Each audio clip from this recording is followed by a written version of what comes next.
Bonjour! In today's French lesson, we are going to discover the personal pronoun on and how we use it and how it compares to the English language.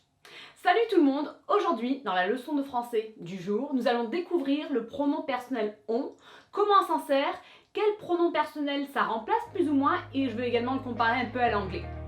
Hi, my name is Rachele DeMeo from Belle Terre Academy. Bonjour, c'est Rachele DeMeo de Belle Terre Academy.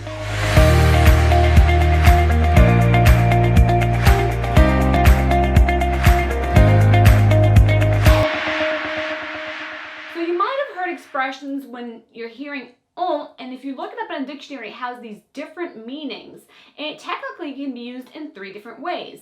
Donc si vous recherchez on dans un dictionnaire, vous pouvez voir qu'en fait c'est un pronom personnel qui peut être utilisé plus ou moins de 3 façons différentes.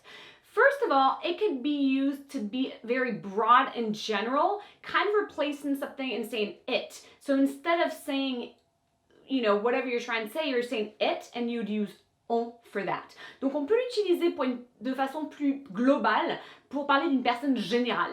Donc en fait c'est comme si on donnait pas vraiment, on parle pas spécifiquement de quelque chose ou de quelqu'un, mais plutôt en fait on l'utilise comme si on parlait d'une personne de façon plus générale. The second way that it can be used is in a quote possibly, or when you're trying to say one and then you're using it to replace the one, as in like someone. Donc la deuxième façon qu'on peut utiliser, c'est plutôt de façon, on peut utiliser dans des citations ou autres pour parler de quelqu'un. On ne sait pas exactement qui, mais quelqu'un. And thirdly, and I would say probably the most commonly way that we use it is to replace we. Donc, et troisièmement, et je dirais que c'est la façon qu'on l'utilise peut-être le plus, c'est pour remplacer nous. So you may look through like the personal pronouns in French and say, wait a second, I thought that we was nous. Well, it is, but we also have on, which is a little bit more informal than we. Donc peut-être si vous avez regardé les pronoms personnels en français, eh bien vous dites mais on a déjà nous, alors pourquoi on utiliserait on? Eh bien en fait c'est un peu moins formel quand on utilise on. So technically you could choose to use nous or to use on, but on is more commonly used in verbal and everyday language. Donc vous pouvez, c'est vrai, choisir d'utiliser nous ou d'utiliser on, mais c'est vrai qu'en langage courant, tous les jours, on a vraiment tendance, surtout à l'oral, d'utiliser on. Now let me give you a little bit more meat to this lesson and provide you with some examples. Donc maintenant, en fait, je vais vous donner un peu plus dans cette leçon et vous fournir des exemples.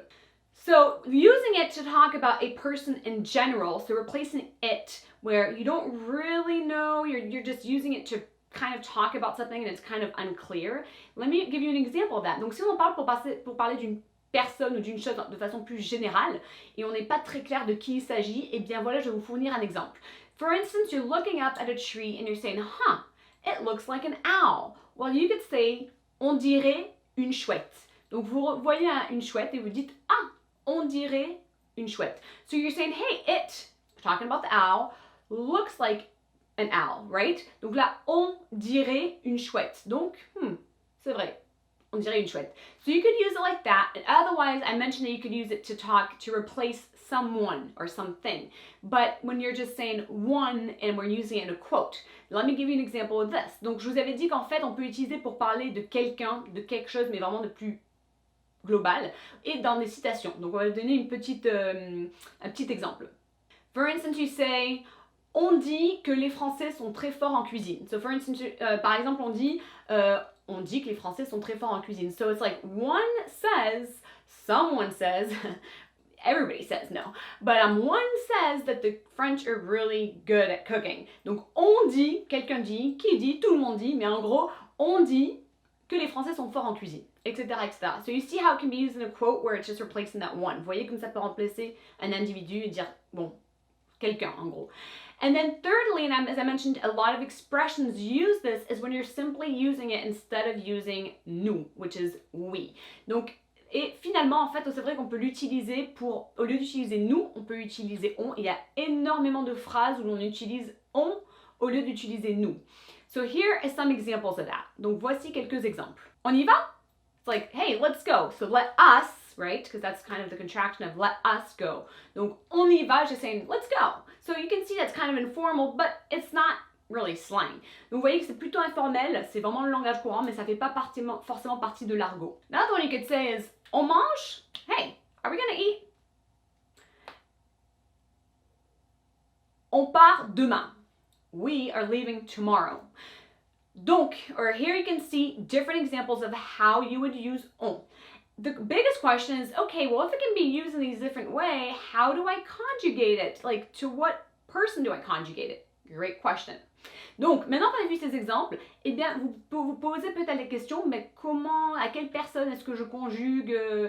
Eh bien, c'est une très bonne question. So, the answer is, regardless if you're replacing it with one or with we, you're going to conjugate it in the third person singular form, which is il and elle. Donc, qu'importe si vous l'utilisez pour remplacer, pour dire cette personne-là, quelqu'un, pour dire un individu, quelqu'un ou autre, ou pour dire du coup nous, on va toujours le conjuguer à la troisième personne au singulier, donc il et elle.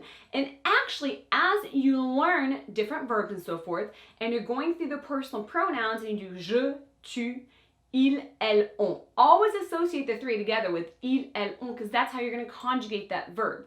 Donc, alors que vous apprenez des verbes différents et que vous apprenez les pronoms personnels qui vont avec, etc., eh bien, apprenez-les avec donc je, tu et ensuite il, elle, on. Apprenez les trois ensemble. So by doing it that way, it'll be easy for you to use on, even if you're using it to talk about we. Does that make sense? Donc en fait, même si on l'utilise vraiment peut-être pour parler de nous, eh bien, apprenez-les avec il et elle parce que du coup, on s'en sert de cette façon. So that's the easy answer, is that you do use it more informally. You do conjugate it in the third person singular form. It's like saying he or she, but here it's like saying whatever you're trying to replace. And we do use it very commonly in everyday language without necessarily being slang. On le conjugue tout le temps avec la troisième personne du coup au singulier.